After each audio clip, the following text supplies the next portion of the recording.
friend Jason is here. How are you doing, sir? Good. You ready Thanks to for having me. take the control to play a little Wreckfest? Let's wreck some cars. Yeah, wreck some cars. Okay, so we're going to let you create a custom event. Can you see that screen okay over there? Yeah. Okay, cool. We're playing Wreckfest. This is, I think it's Bugbear out of Finland. They used to do the FlatOut series. I'm sure FlatOut will come back at some point, which was a great competitor to the Burnout series with some crazy physics. I love demolition derby games. I don't know who out there remembers Destruction Derby from Psygnosis for the original PlayStation. That was such a great game. And it really kind of spoke to the amount of detail and texture kind of finesse that you could throw onto a CD-based system. But let's get into Let's Play and Chat. This is all about us having a conversation. We had a question. I forgot your name. I'm sorry. Oh, David. From David. What was it about? What are your thoughts on Robert Pattinson? It was about Batman.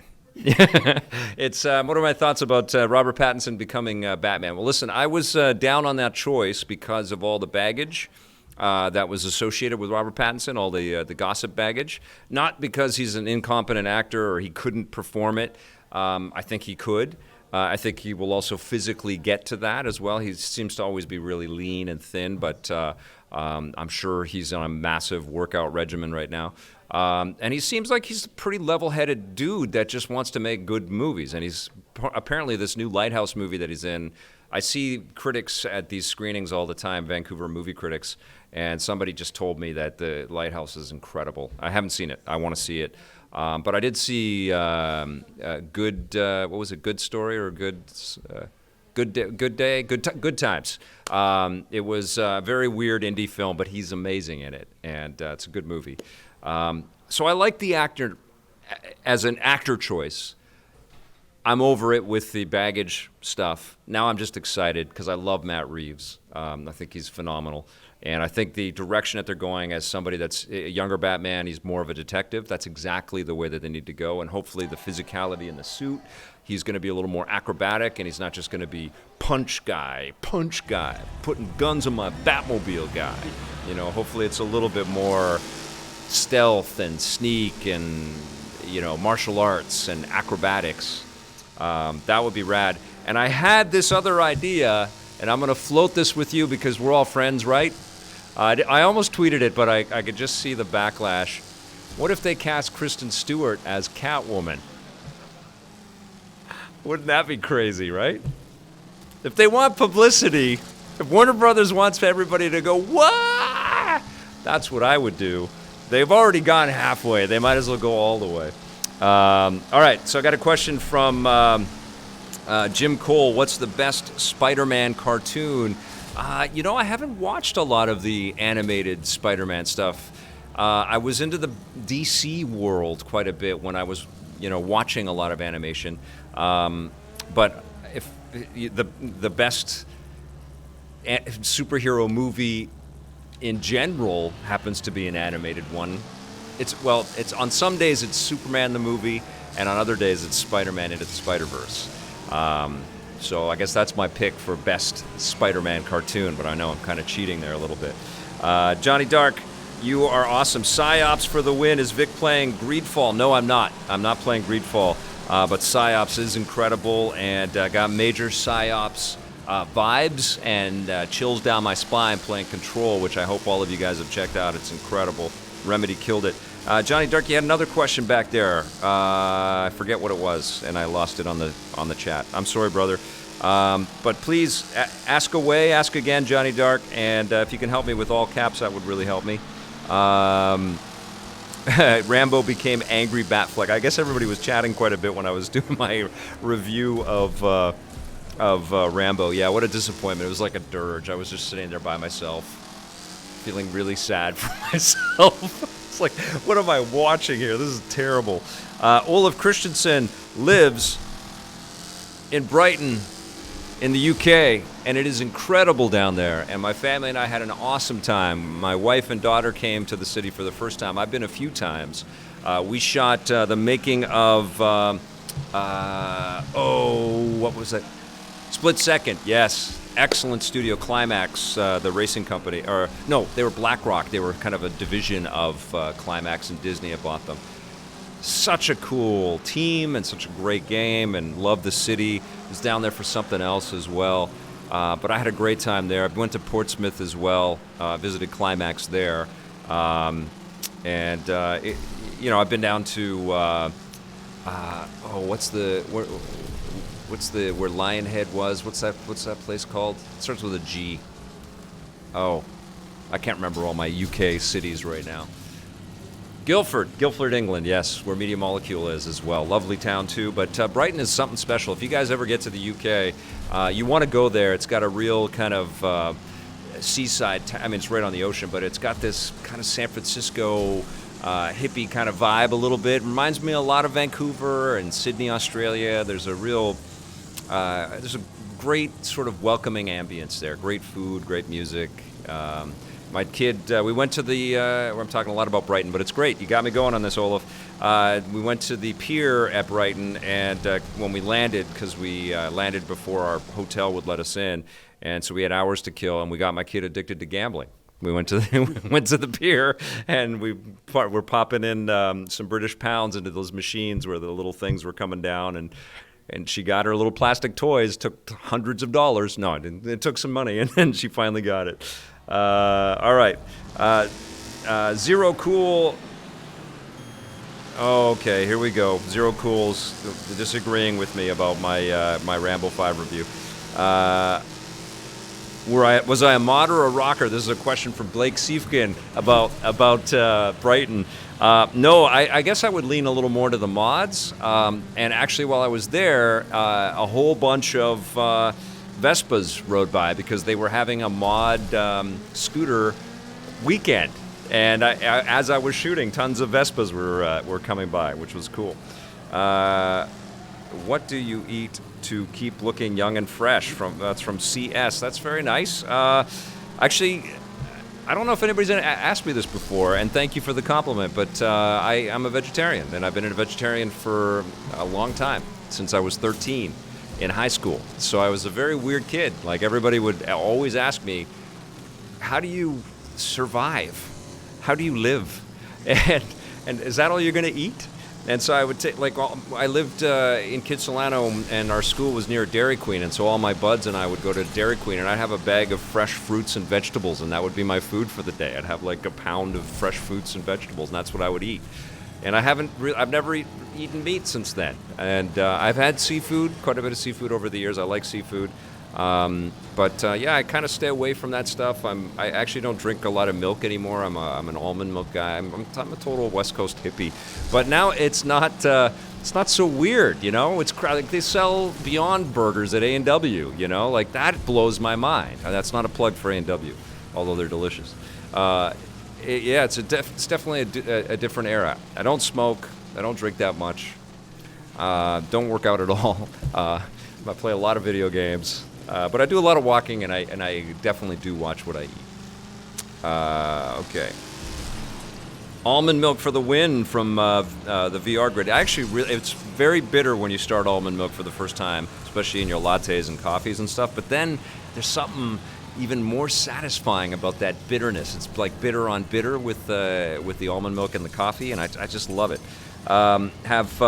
This is a comment from Adrian Leon. I have played Gris. Is it Gris or Gris?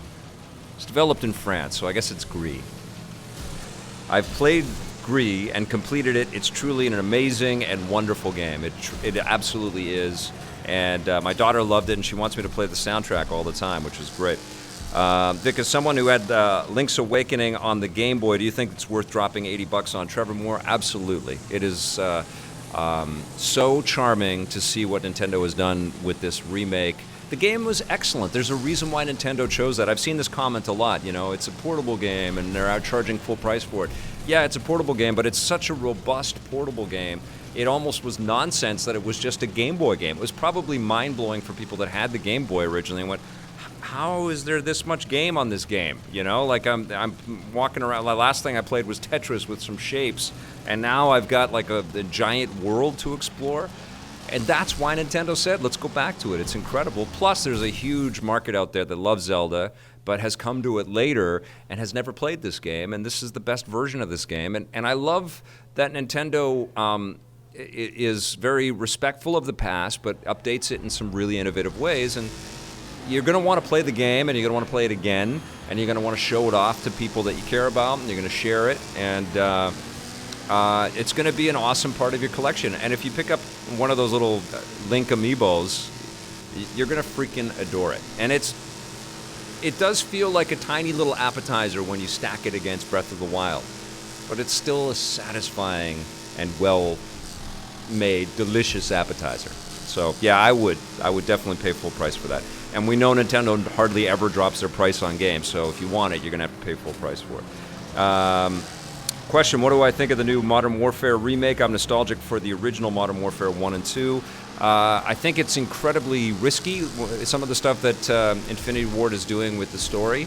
And we're going to see what the fallout is on some of the choices that they made there. I haven't played the single-player stuff, but I've played a lot of the multiplayer, and it is crazy fun, crazy addictive. It's very different and disparate from the storyline and the, trying to adhere to reality and make you think about the consequences of terrorism and some of the gray kind of areas that the world is in right now.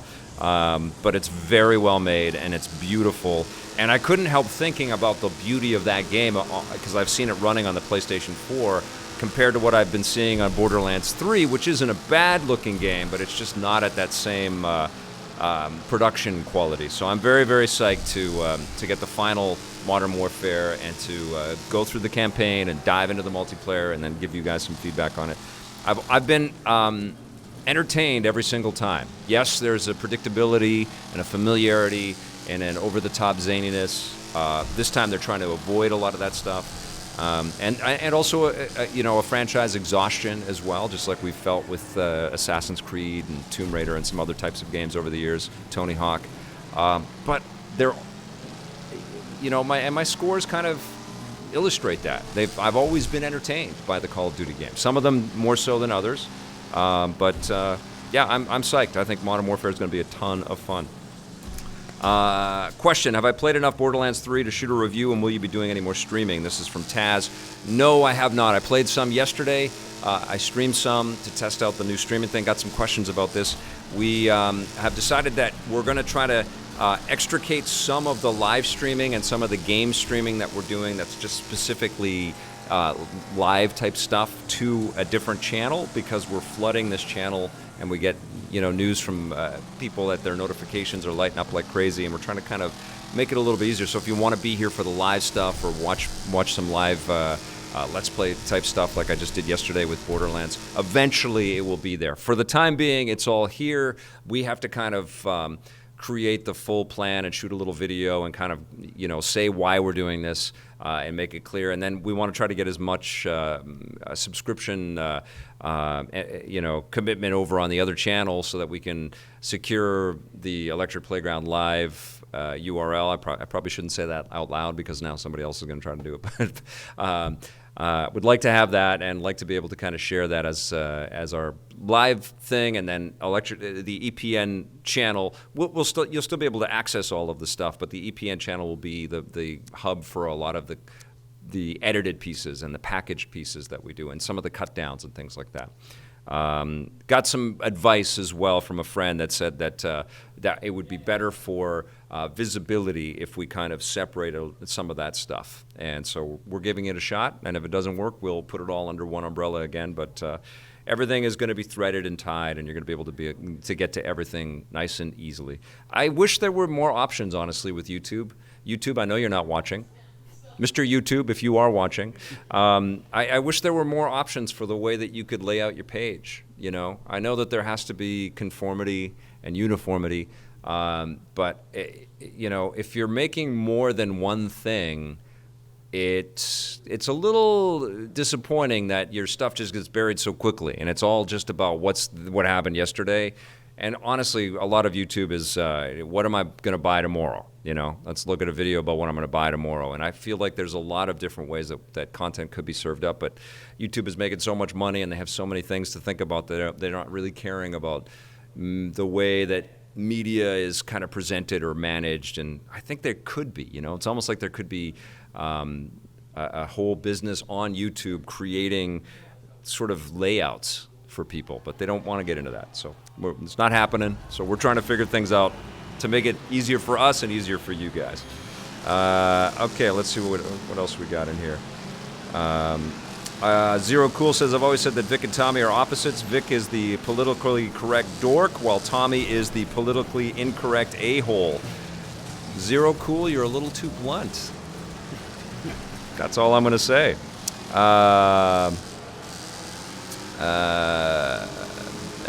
Olaf Christensen, I did say how awesome Brighton was. Let's see. I remember playing this for hours because I had the Sega channel. I guess that was, we were talking about Strider or one of those games. What's the opening tune for the 16-bit superhero segment? You cut that. It's on the YouTube audio channel. What's it called? 8-Bit March. Yeah, it's a good choice. What do I think of the new YouTube purge, the mass demonetization of content creators? Yeah, Rick Savage is asking that. It's kind of always surprised me that YouTube is as messy as it is, but it's because it's a monopoly, you know? Like, it's because there's so many creators and there's really nobody that competes at this level next to YouTube. It's Jeff Keighley actually described it as the world's largest cable channel, you know? And there's just there's a never-ending cavalcade of choices for video content on this thing, and it must be a bear to kind of control and manage on the YouTube side. But yeah, I can totally understand the frustrations on the content creator side. You know, I'm speaking as somebody that came from television and had disciplines with story structure and editing and trying to hire great people to kind of package all of this stuff. And I had early discussions with YouTube. I said, why don't we kind of try to figure out how to do some stuff like we're doing now, but exclusively with you guys. And there was no real rush to do anything like that because they have a billion people making them tons of money, making all kinds of video. And it was a little bit frustrating, you know, and I feel like there's probably a lot of other content creators that have come from other media that have found their way to YouTube, that have tried to go through the hoops. And there's a lot of beautiful stuff about YouTube, and I love the sincerity and the honesty and the vantage points into people's lives and the everyman, every person kind of aspects of YouTube are pretty incredible. But I also come from now, with all of the experience that we've had with EP, from a kind of team-based content creation that is a little bit more packaged and a little bit more kind of about getting out in the field and putting content together. And I feel like that's a kind of a missed opportunity in the YouTube space. But I think YouTube does partnerships with television networks that pay for content like that, and they do deals somehow. I don't know the intricacies of it. So every once in a while we see some of these big shows getting some push on YouTube, but it's different. You know what? But the great thing about YouTube is that because it's so open and so much make it up as you go, there are lots of ways in, and we've kind of stuck to our guns with a lot of the stuff that we've done, but we've also adapted a lot of this content, like the live content that we make here with EP Live, to kind of acclimate to our new platform. You know, so there's a lot that I love about YouTube, a lot that is a little bit frustrating. Can totally understand a lot of the frustrations that longtime YouTubers who are feeling ignored or feeling like YouTube's totally apathetic to them. Maybe through a sense of YouTube's sort of kowtowing or paying more attention to, mainstream media outlets or something like that. I get it. I mean, I watch some of those videos too. I try not to get too sucked into the drama of YouTube and follow different people complaining about their channel and all that stuff. And we certainly don't do a lot of that here. We just like to make content. We like to make fun things about interesting topics and put together some cool interviews and every once in a while talk about a Sylvester Stallone movie that you should all avoid. What about using Twitch for the live streams instead of another YouTube channel? We may do that. We're going to try this EP Live YouTube stream. One of the things that I do like is that it's all sort of collected here, and it seems to be a better destination for an archive of content than Twitch is. And a big chunk of what EP is edited, put together material and a massive archive. And I don't know. We'll try. We're gonna try this, but then we might try Twitch. And we are always in conversations with different people, so who knows? I'll keep you guys posted on any decisions or changes. But for now, you're in the right place. We're doing it everything the way that we've been doing it, and we're slowly trying a couple of other different things to see if it's going to resonate or help us, boost the viewership some more, or get new people finding us, or make it easier to find some of the other things. We always got to change. That's the one constant thing about the Electric Playground, is that it's always rolling with what's going on and changing and trying new things. Question from Jeff Meacham. Vic, do you think that a new DC game will be revealed at the Game Awards? I don't think we're going to have to wait that long. We've got the State of Play next week, right? The PlayStation 5 buzz is going to start soon. The Xbox buzz is going to start soon. We're going to get teases. There's been teases of the Warner Brothers Montreal game. Really? On Batman Day. Yeah, that's a smart ass you got there. Yeah. What's your name, sorry? Oh, yeah, you were on this show the other day. Can't remember everybody's name. Kurt says that we might get a Batman game announced tomorrow, which would make a lot of sense, right? We've been waiting forever. Might not be Rocksteady, might be Warner Brothers Montreal, but we've been waiting for a while. No PS5 talk at State of Play. Surprise, surprise. I want PSVR game announcements. Yeah, I don't know. I think we're due for some PS5. I mean, we've got Ghosts of what's it called again? Tsushima. Ghosts of Tsushima and Last of Us 2. What else? Death Stranding. More Spider-Man stuff? No, they're working on the sequel. They're working on PS5. It might be PSVR stuff, much to the happiness that VR Grid will exhibit. And then Iron Man VR. Yes, we've got to get Ryan Payton up here for that. Yeah, it's State of Play is going to be interesting. I wouldn't be surprised if we get little teases of a lot more to come, kind of thing. And then Jeff Keighley will propose to Kojima at the Game Awards from Zero Cool. I stole that from you, buddy. Do you think Ultimate Alliance 3 gameplay is dated? How could it be updated from CS? Yes, it's dated, but I think I said it was kind of like comfort food. It was just really enjoyable. I have to get back to that game. I actually loved playing that game and beefing up all my characters. And I know new characters are out there, and there's some new content coming. I think Ultimate Alliance is now a Nintendo relationship with Marvel, and so I think we're going to see subsequent releases on that platform if 3 has sold well, which I assume it probably has. So it's not going to benefit so much from, a tremendous amount of hardware boost, but that's what would make that kind of a game much cooler, is if there were a lot more camera angles and better storytelling and much more texture detail in the environments and the backgrounds, and a lot more disparity between the different effects of each of the different superpowers and stuff. That would be really cool. How are you liking this game?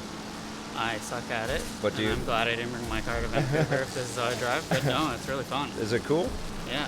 It looks good, huh? Especially when you put it on easy. Yeah. Hey, I'm gonna be playing some of this weekend. I touched it at home for a couple races, and I had a good time. I played with my nephew, and he had a big smile on his face. He's 5. Okay, like what you were saying about YouTube, Vic, I miss good packaged content like I used to watch on G4. I'm glad I found your channel, though. Used to watch you and Tommy on reviews on the run growing up. Thank you, Christopher Keach. That's very nice. Yeah, I still believe in the Well, that's why we don't go super long, although we are running a little bit long, with EP Live. I believe in a nice, tightly produced package of entertainment. Yeah, I thought that the half-hour format of Electric Playground and Reviews on the Run was pretty damn incredible. It wasn't too much, so you'd watch it and you'd still want more afterwards. And it worked. Worked for a long time. Many seasons, 25 seasons actually of EP. Still working for Entertainment Tonight and Access Hollywood and some of the other shows out there. People like to, sit down, be entertained, get a bunch of information, and move on with their lives. I feel like the internet, it's a lot of people talking like me, like for way too long, and like not having the time to edit stuff and not having the budget to go out into the field and actually talk to the people that make this stuff, which is, the great privilege that we've had with EP. But thank you for your support and your comment there. What's my opinion? This is a good question to end on. What's my opinion of people uploading old episodes of EP on YouTube? I don't like it. I would like people to watch the content that we make on our services. And I really don't like it when people do that and they don't ever reach out to me, which I find quite often, to be frank.